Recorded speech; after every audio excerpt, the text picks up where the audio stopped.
ये वही बाइनोकुलर है जिसे प्रेम चोपड़ा इस्तेमाल कर रहा था। कहेंगे कि सर ये बात समझ में नहीं आया, बाइनोकुलर और प्रेम चोपड़ा और द ह्यूमन रोबोट, इसका क्या संबंध है? सर मुझे समझ में नहीं आता। तो कहानी शुरुआत करते हैं वहां से। प्रेम चोपड़ा हवेली मदर से वहां से भाग रहा था। जब वहां से भागा और वह जब भागने लगा तो उसके पीछे मैं भी दौड़ते दौड़ते चला गया। और जब कुछ और गए और वहां पर देख रहे थे कुछ और भी लोग दौड़ रहे थे और पुलिस भी दौड़ रहा था। और प्रेम चोपड़ा इतने रफ्तार से भागा कि कोई पकड़ नहीं पाया। लेकिन वहीं पर अपना बाइनोकुलर, ये जो बाइनोकुलर है जिसका इस्तेमाल कर रहा था, वह फेंक कर भाग गया और मैं भी प्रेम चोपड़ा के पीछे भाग रहा था। और तभी जब ये बाइनोकुलर प्रेम चोपड़ा जब फेंक के भागा तब ये बाइनोकुलर मुझे मिला।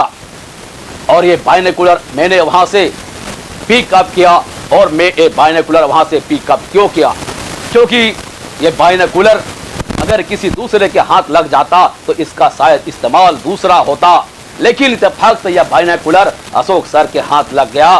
और यह बाइनोकुलर अशोक सर अपने विद्यार्थियों के लिए उठा के ले आया ताकि उसके विद्यार्थियों को वो दिखा सके, उस घटना से संबंधित बात को समझा सके।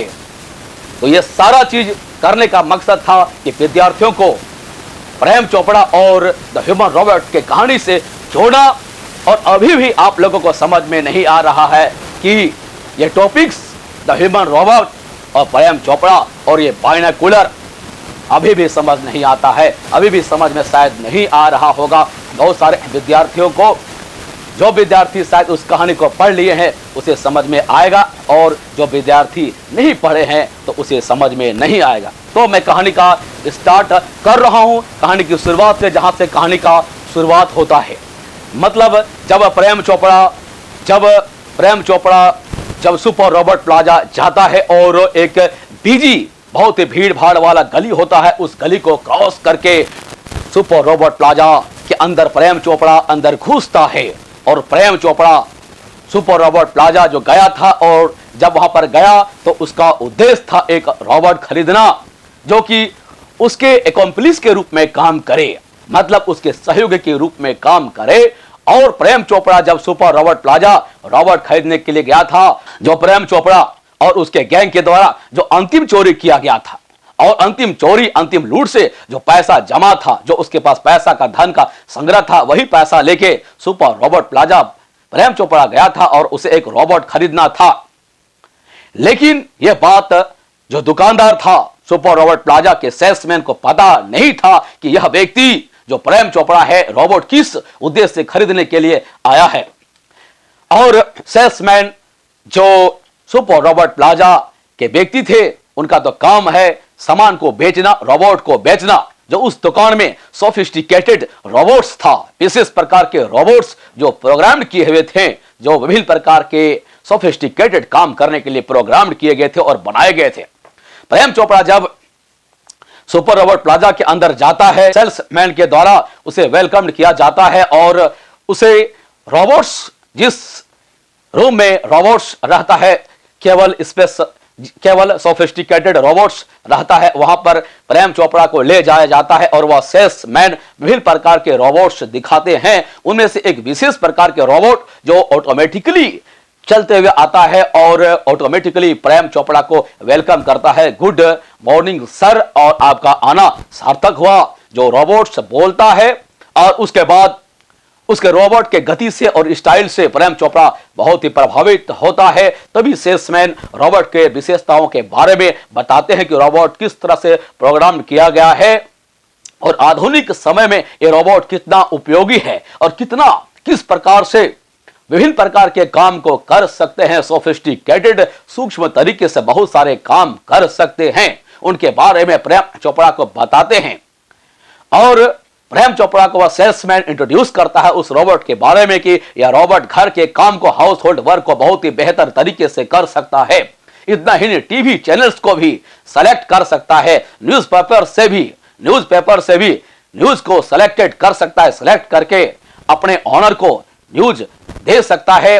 इसके अलावे बाजार से ग्रोसरी का सामान खरीद सकता है, घर का साफ सफाई कर सकता है, देखभाल कर सकता है, टेंडिंग द लॉन्स, जो मलमल होता है, गलियारा होता है, उसका साफ सफाई देखभाल कर सकता है और इस प्रकार से सोफिस्टिकेटेड काम कर सकता है। उसके बाद रोबोट का 3 जो फीचर्स है वो सेल्समैन प्रेम चोपड़ा को बताता है कि ये रोबोट में इस प्रकार का प्रोग्राम है जो अपने मास्टर का, अपने मालिक का कभी भी नुकसान नहीं करता है, उसके अगेंस्ट में कोई भी काम नहीं करता है। पहला प्रिंसिपल। दूसरा प्रिंसिपल बताया कि रोबोट कभी किसी ह्यूमन बीइंग्स को, मतलब किसी लोग को, किसी मानव को नुकसान नहीं करता है यह मशीन। ये दूसरा स्पेशल कैरेक्टरिस्टिक प्रिंसिपल विशेषता रोबोट का। और तीसरा प्रिंसिपल बताता है कि रोबोट खुद अपना भी नुकसान नहीं करता है, हार्म नहीं करता है। तो 3 स्पेशल कैरेक्टरिस्टिक्स, 3 स्पेशल प्रिंसिपल्स जो सेल्समैन रोबोट के बारे में बताता है प्रेम चोपड़ा को। लेकिन उनमें से एक प्रिंसिपल जो रोबोट विल अबाइड बाय और रोबोट विल ओबे हिज मास्टर, अपने मास्टर का, अपने मालिक का बात मानेगा और उसको नुकसान नहीं पहुंचाएगा, उसके अगेंस्ट में कोई काम नहीं करेगा। तो यही बात केवल दिमाग में ध्यान देता है, सुनता है और ग्रहण करता है प्रेम चोपड़ा। और इसी बात और दूसरे दोनों बात को गौर नहीं करता है और वह कहता है कि मैं ये रोबोट अब खरीदने वाला हूं, मैं ये रोबोट खरीदना चाहता हूं और मैं तैयार हूं। जो सेल डीड है, एक्नॉलेजमेंट है, उस पर साइन करने के लिए, सेल एग्रीमेंट करने के लिए जो भी इसका मैनुअल्स है, जो भी नॉर्म्स है, और उसका मैं पालन करूंगा और रोबोट मैं खरीदना चाहता हूं। और प्रेम चोपड़ा वहां से ये रोबोट खरीद लेते हैं। तो यहां पर देखिए इसी जगह क्वेश्चन भी पूछेगा आप विद्यार्थियों को एग्जामिनेशन में कि प्रेम चोपड़ा जो 3 प्रिंसिपल था उनमें से कौन सा प्रिंसिपल के ऊपर ही केवल ध्यान दिया और सुना अच्छी तरीके से, और 2 कौन सा प्रिंसिपल है जिसको प्रेम चोपड़ा ने ध्यान नहीं दिया, जो बाद में क्वेश्चन यहां से पूछेगा। इसी पॉइंट से तो आपको ध्यान रखना है कि रोबोट ने बस इसी बात को ध्यान दिया कि रोबोट विल ओबे हिज मास्टर, अपने मास्टर का बात मानेगा और अपने मास्टर का अगेंस्ट कोई काम नहीं करेगा। तो प्रेम चोपड़ा वहां पर जो सेल डीड था, एग्रीमेंट है, साइन किया और वहां से चल दिए रोबोट को लेकर, क्योंकि प्रेम चोपड़ा एक प्रोफेशनली एक चोर था, एक थीफ था और अपना लूटा हुआ पैसा ही लेके गया था रोबोट खरीदने के लिए। और उस एक्म्प्लिस को, उस रोबोट को भी बाद में आगे अपने चोरी में इस प्रकार के चोरी करवाने के लिए इस्तेमाल करने वाला था। तो ये प्रेम चोपड़ा का अंदरूनी ये उसका सोच था और चाहत था। इसी चाहत से प्रेम चोपड़ा रोबोट को खरीदने के लिए सुपर रोबोट प्लाजा गया था, ना कि हाउस होल्ड वर्क के लिए, ना ही मार्केट में ग्रोसरीज या अन्य काम करवाने के लिए। तो उसका बेसिक प्रिंसिपल यही था कि रोबोट का भी मालाफाइड इंटेंशन के साथ चोरी में इस्तेमाल करने वाला था, रोबोट को इस्तेमाल करने वाला था। आधुनिक तरीके से चोरी मतलब करने में उसका सहयोग लेने वाला था प्रेम चोपड़ा। और रोबोट को लेकर प्रेम चोपड़ा अपना घर चले जाता है और उसके बाद रोबोट का पहला इस्तेमाल करता है मार्केट में भेजकर। मार्केट में विभिन्न प्रकार के सामान, ग्रोसरीज रोबोट को कमांड देता है। वह रिमोट कंट्रोल से रोबोट चलता है और रोबोट कंट्रोल का रेडियस या यूं कहे कि कितना दूर से वह रोबोट जो है कंट्रोल होने वाला था, तो आधा किलोमीटर, हाफ 1 किलोमीटर से रोबोट जो है वह रिमोटली कंट्रोल हो रहा था या होने वाला था या होता था।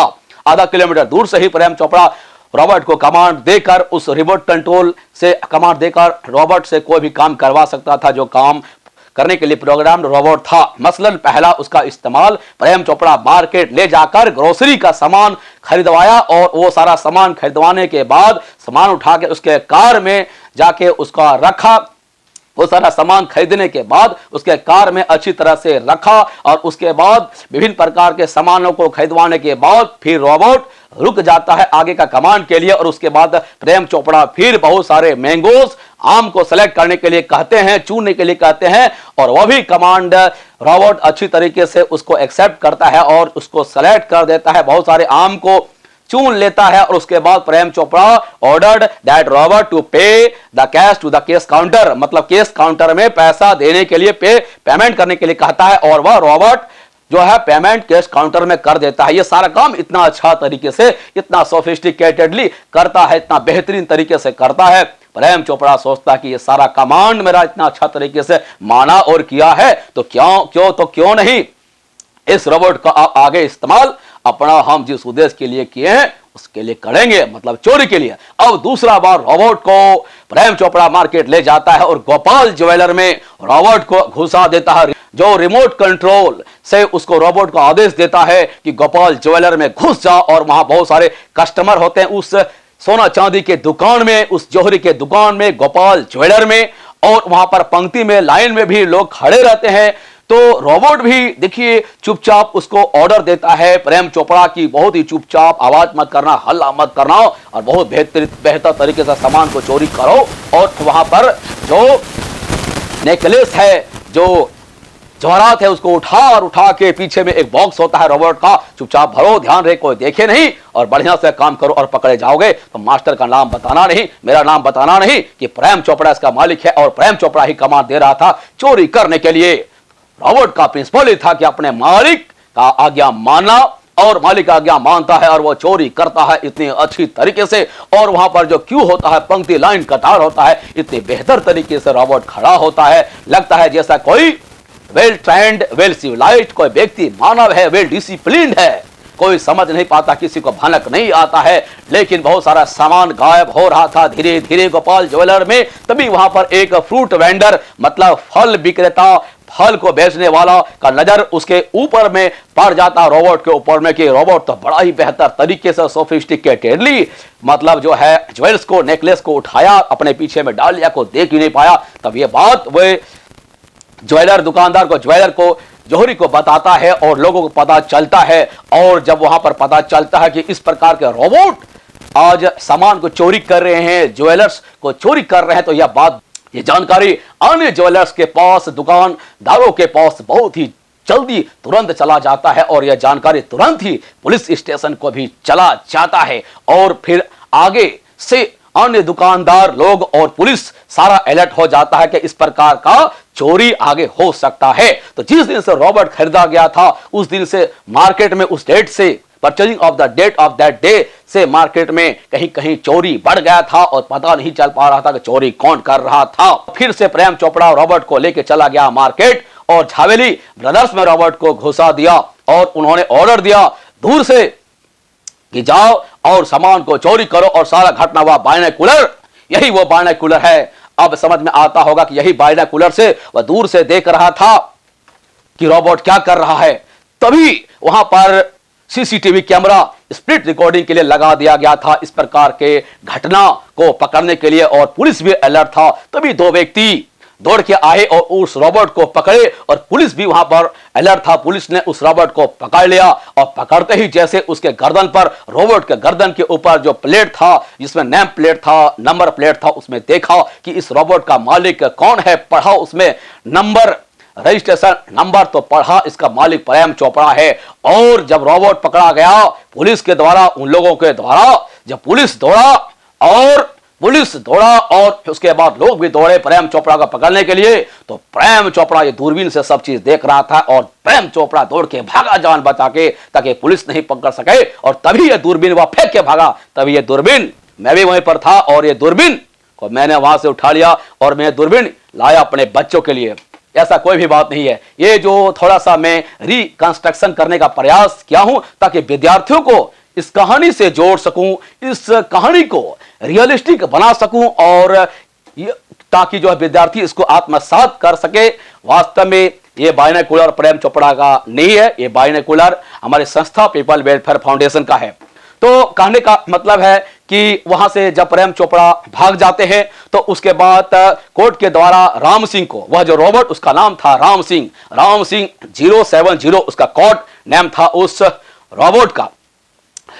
तो उस रोबोट का जो कोड नेम था राम सिंह 070, और जब वह रोबोट पकड़े जाते हैं चोरी करते हुए, तो पुलिस के द्वारा उसे कोर्ट भेज दिया जाता है, मतलब कोर्ट से उसको समन किया जाता है, राम सिंह को, रोबोट को कोर्ट में पेश करने के लिए, ताकि वह टेप रिकॉर्डिंग जो उसमें था, वो सारा उसमें जानकारी, कौन चोरी करवा रहा था, उसके पीछे कौन हाथ था, किसका हाथ था, सबूत मिल सके और कोर्ट के सामने या उजागर हो सके। इसलिए राम सिंह को कोर्ट के सामने पेश किया गया।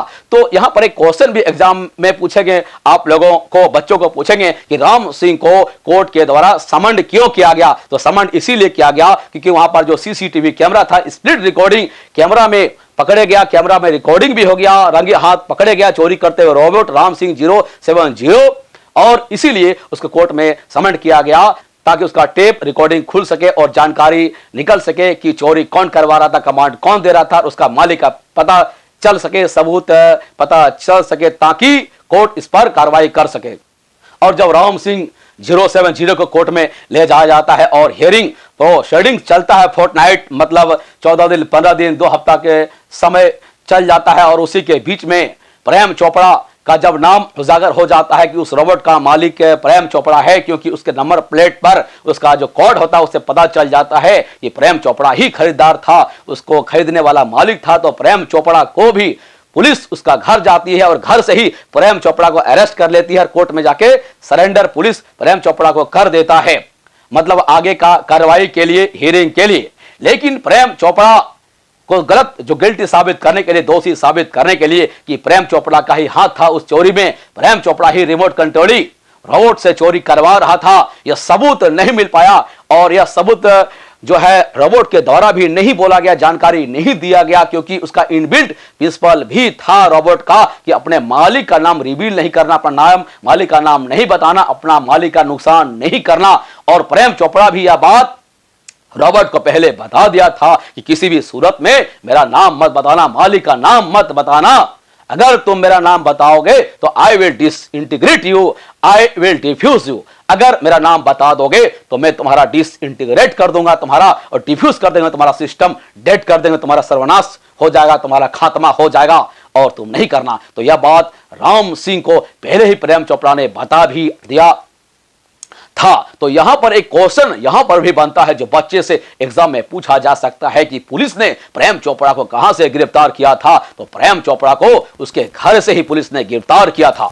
और यह जो मशक्कत या यूं कहे यह हियरिंग या जो कहे बहस मुबाहिसा कोर्ट में चलते रहा, कोर्ट में जज था, बहुत सारे लोग थे और बहुत सारे व्यापारी था जिनका सामान चोरी किए हुए थे, सारे के लोग थे, सारे इस केस को सुन रहे थे, प्रोसीडिंग्स को सुन रहे थे। वहीं पर कौंसिल गोयल थे जो एक लॉयर है, वह इसके बहस में भाग लेता है और बहुत ही ज्यादा रॉबर्ट को प्रेस करता है और प्रेम चोपड़ा को भी प्रेस करता है, रिक्वेस्ट करता है और बहुत सारा कोशिश करता है ताकि यह सबूत निकल जाए, सुराग निकल जाए, ताकि कोई भी या रोबोट खुद राम सिंह 070 कुछ बोल दे, अपने मालिक के बारे में बता दे, टेप रिकॉर्डर के बारे में बता दे, बहुत सारा बात प्रोवोक करता है, उसे उकसाता है, उसे बोलता है, बल देता है, दबाव देता है कि प्लीज तुम अपने मालिक का नाम बता दो, कौन चोरी कर रहा था, कौन तुमको कमांड दे रहा था, बता दो, क्योंकि अगर तुम नहीं बताओगे तो इस तरह से बहुत सारे लोगों का नुकसान भी हो जाएगा, बहुत सारे लोगों का सामान चोरी हुआ है, बहुत सारे दुकानदारों का, बहुत सारे लोगों का।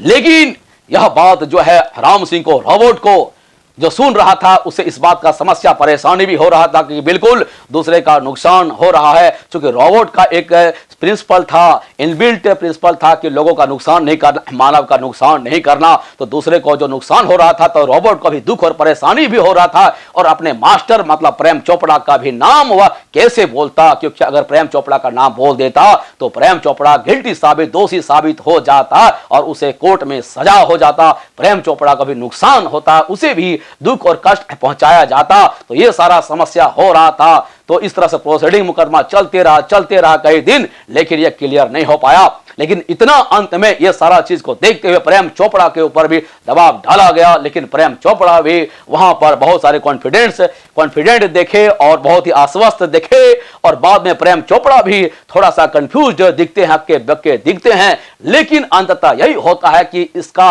उजागर रिवील नहीं हो पाता, कोई सबूत कहीं से मिल नहीं पाता कि प्रेम चोपड़ा ही रोबोट का इस्तेमाल किए थे चोरी में।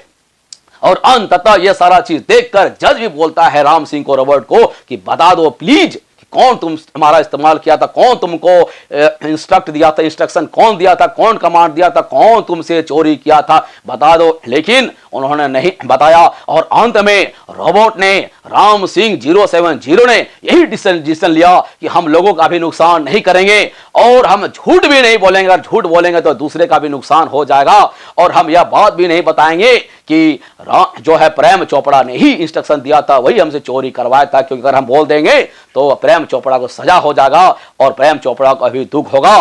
तो ना रोबोट ने ना प्रेम चोपड़ा को नुकसान पहुंचाया, ना लोगों को नुकसान पहुंचाना चाहा, ना लोगों के अगेंस्ट में झूठ बोलना चाहा। मतलब यह झूठ लोगों को नहीं, मतलब यह नहीं बताया, उन्होंने रोबोट ने लोगों को यह नहीं बताया कि इसके पीछे इनका हाथ नहीं था, मतलब उन्होंने वह बताया ही नहीं कुछ। तो सबसे बेहतर राम सिंह ने, रोबोट ने, राम सिंह 070 ने सोचा कि खुद ही अपने जीवन को नाश कर लिया जाए, खुद ही अपने जीवन का नाश कर लिया। तो रोबोट राम सिंह 070 ने खुद ही सोचा कि किसी को नुकसान करने से बेहतर है खुद ही अपने नाश कर लिया जाए, अपने जीवन का अंत कर लिया जाए। और उस रोबोट ने, राम सिंह 070 ने अपने आप को ही मार लिया, अपने आप को डिसइंटीग्रेट कर लिया, अपने आप को डिफ्यूज कर लिया, अपने आप को डेड कर लिया।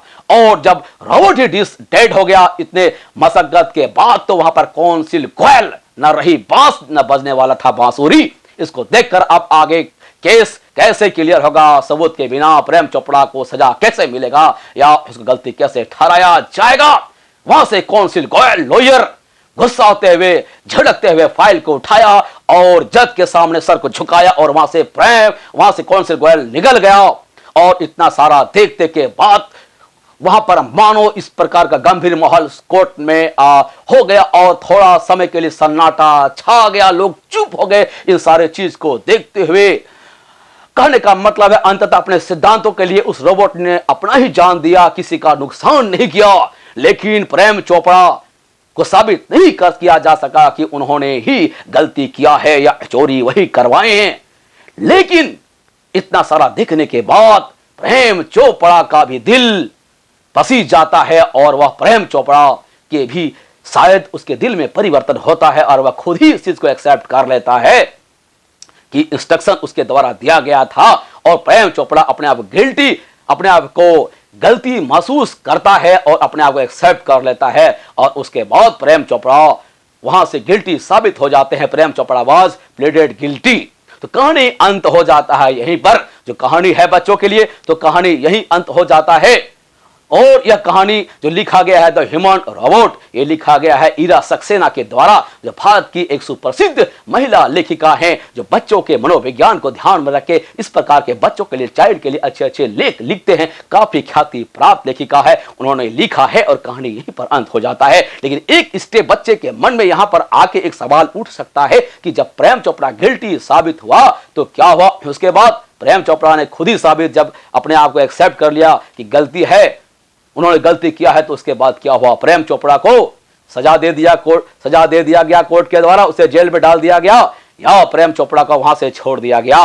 तो कहानी वहीं पर अंत है। उसके बाद यह चीज क्लियर नहीं है, तो यह तो छोड़ दिया गया दर्शक या बच्चों को पढ़ने, बच्चों के चिंतन मनन के लिए ही छोड़ दिया गया। तो इस प्रकार के चिंतन मनन बच्चे कर सकते हैं, इससे क्रिएटिविटी बच्चों में डेवलप होगा। लेकिन बच्चे आगे का सोचने और क्रिएटिविटी के बात का दूर का बात, लेकिन आज अधिकतर बच्चे जो है इस कहानी को समझ ही नहीं पाते कि इस कहानी में कितनी गहराई है और कितना इंटरेस्टिंग है और कितना ज्ञान है। इस कहानी में कई डायमेंशन है, बच्चे को समझ नहीं पाते, इस कहानी से जुड़ाव महसूस नहीं कर पाते हैं। और जुड़ाव ही नहीं महसूस कर पाते हैं तो आगे का स्टेप का काम क्या होगा।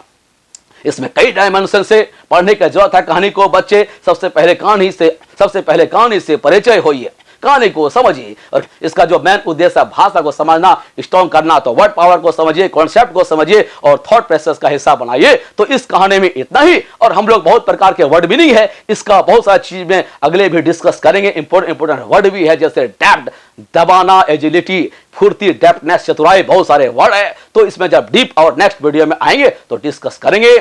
इस वीडियो में इतना ही। सब्सक्राइब नहीं किए तो चैनल को सब्सक्राइब करें और सारे दूसरे विद्यार्थियों को भी, दूसरे को भी बताएं चैनल के बारे में, ताकि उन्हें भी जानकारी हो और घर बैठे पूरा विश्व में कहीं से भी अपना world level, world class daily standard का पढ़ाई वह कर सके और अपने नॉलेज को इंप्रूव कर सके। और इस प्रकार का यूनिक कॉन्सेप्ट जो हमारे ही चैनल एक स्टडी सेंटर में और अशोक सर के द्वारा ही मिलने वाला है। और हर विषय में, चाहे mathematics, science, history, geography, economics, business, किसी भी टॉपिक्स के लिए हमारे चैनल को सब्सक्राइब करें, एक स्टडी सेंटर को। तो इस वीडियो में इतना ही। I am Ashok Kumar Sharma, the chairman of people welfare foundation and the director of AK study centre. Thank you. जय हिंद।